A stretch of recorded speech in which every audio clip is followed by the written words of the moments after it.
Saya sudah menulis program yang mesti dilakukan. Setiap jejak yang saya tinggalkan di sebuah kota, di sebuah daerah, nanti akan menjadi peradaban masa depan.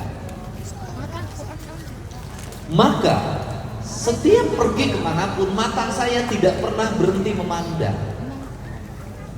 Pasti ingin melakukan perubahan. Saya dapat cerita. Apa itu? Kunjungan ke Keraton Cirebon itu rata-rata sehari balik. Kenapa orang sehari balik? Dia hanya mengunjungi keraton, tapi matanya tak bisa lagi memandang Cirebon. Atmosfernya terlalu panas.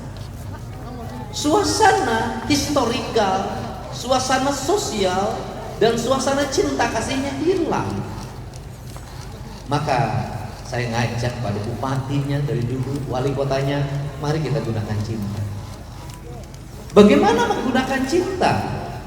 Maka di Kerawang, dari Syekh Kuro sampai ke tempat pemberangkatan di Karangpawitan itu kemarin, saya menyebut nanti akan saya bangun pelataran cinta.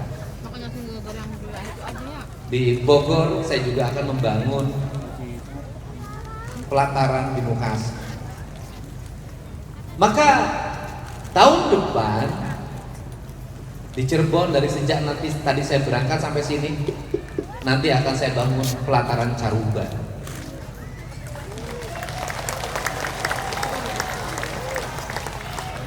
Saya akan tata itu dengan rapi dan dengan cinta. Gak boleh lagi ada sampah bertebaran, tak boleh lagi ada kekumuhan. Sebentar dulu saya lagi bicara. Ada waktunya. Kemudian saya orang yang sampai hari ini natap mahkota Binokasi itu gak mau, karena air mata saya selalu jatuh. Saya tak ada keinginan apapun kecuali legacy ketika memimpin, bahwa ketika Deddy Mulyadi memimpin dengan spirit Pajajaran, nanti Kasepuhan, Kacirebonan, Kanoman, Kaprabonan, semuanya harus tertata rapi seperti masa lalu.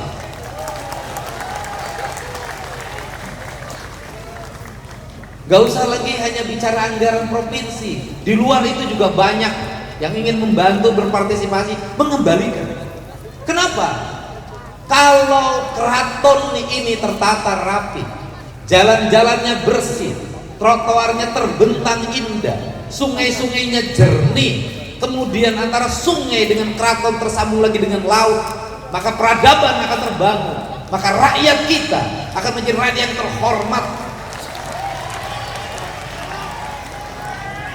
Tidak lagi mengemis bantuan dalam setiap waktu. Tidak lagi rakyatnya kelihatan lusuh dan kumuh di sudut-sudut kota. Tapi kita punya martabat sebagai bangsa, sebagai warga. Bali tegak berdiri, Jogja tegak berdiri. Kenapa tidak? Besok Cirebon berdiri tegak dan gagah. Saya boleh cerita, saya lama berimajinasi. Kampung saya tata dengan imajinasi yang saya miliki. Terbangunlah lembur Pakuan, gak ada sultan, gak ada raja, yang ada hanya di situ rakyat yang saya minta bersih hidupnya. Hari ini homestay-nya full dalam setiap hari. Miliaran uang berputar. Walaupun apa? Kita berhadapan dengan masyarakat. Masyarakat apa? Masyarakat hari ini perlu saya kritik. Apa? Lebih senang berdagang daripada penyakit. Watak eksploitatif yang hanya menjadikan tempat untuk nyari duit, tidak akan pernah ada berkah. Kenapa? Anda jualan di situ, tapi Anda tidak mau memungut sampah, Anda tidak membersih, tanahnya menangis. Kenapa? Kau mengaku bertuhan pada Allah, sujud pada Allah, tapi yang menjadi jalan engkau berusaha, engkau hinakan dalam setiap waktu. Kau kencingi, kau hinakan.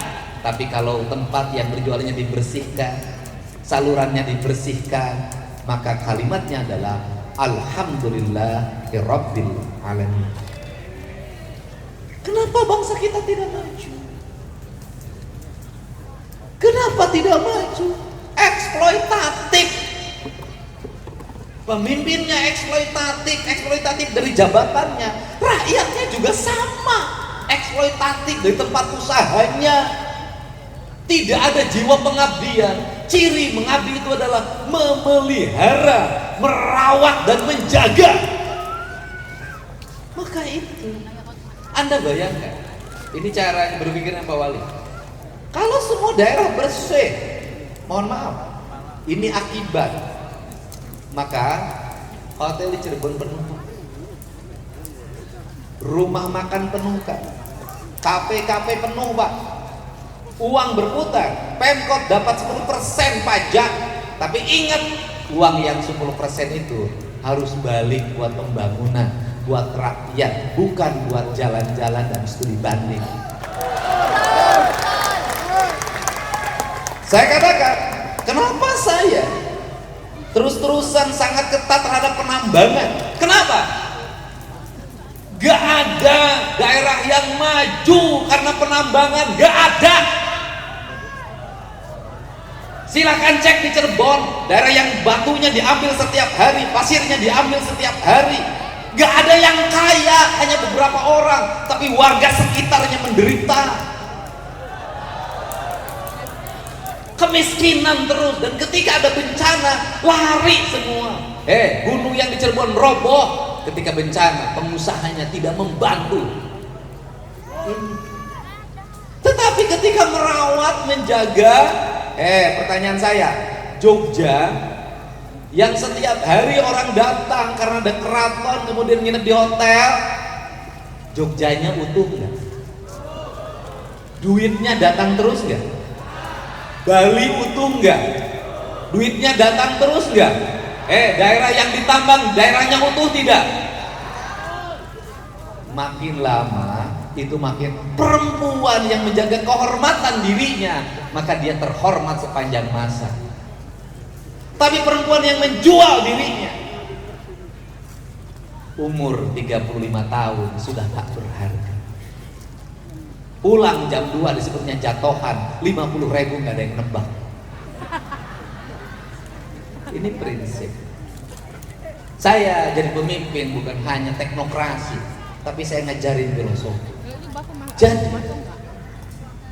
dan di kita banyak rakyat yang belum mengerti, termasuk orang yang merasa pinter. Ketika di Gedung Sate, Pemda Provinsi Jawa Barat membuat gapura Candi Bentar, ributnya luar biasa. Tapi ketika dibuat bangunan gaya barat, semuanya tak ada yang bicara. Ini ciri. Untuk itu saya sampaikan sekali lagi, saya bertanggung jawab terhadap seluruh pembangunan wilayah keraton yang ada di Cirebon ke depan. Dengan satu catatan, siapapun ingin merawat dan memelihara, bukan menjual. Kita bukan menjual keraton, tapi kita merawat keraton. Kita bukan menjual makam, tapi kita merawat makam. Dengan merawat, orang yang merawat pasti mendapat berkah dan hikmah. Tapi uang bukan tujuan kita, pendapatan bukan tujuan kita. Tujuan kita adalah menjaga dan memelihara.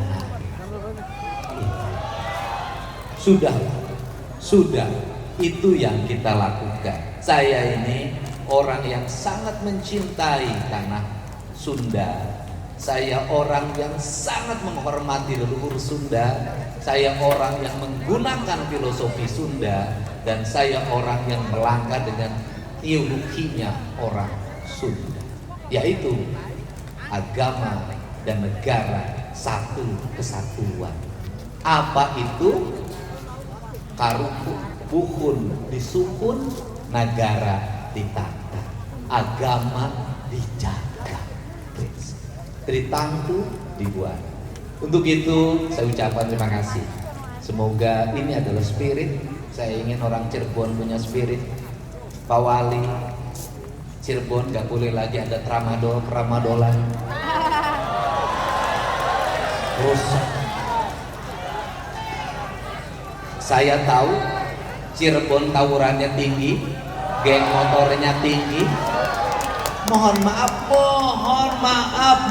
maaf Bapak Anton Carlian, Ketua Majelis Adat. Mohon maaf, anak-anak muda yang dari kalangan menengah ke bawah itu tiap hari minum obat, motor-motoran, berkelahi.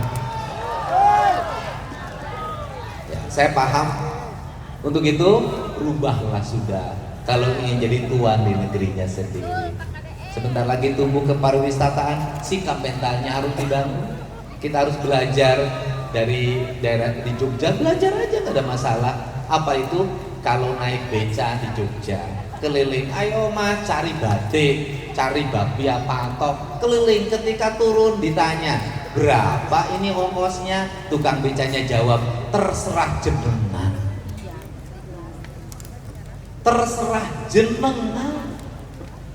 Gak ada preman parkir, gak ada calo, semua orang ramah, terserah jenengan. Aku pengen orang wong Cirebon tuh nanti begitu. Kenapa?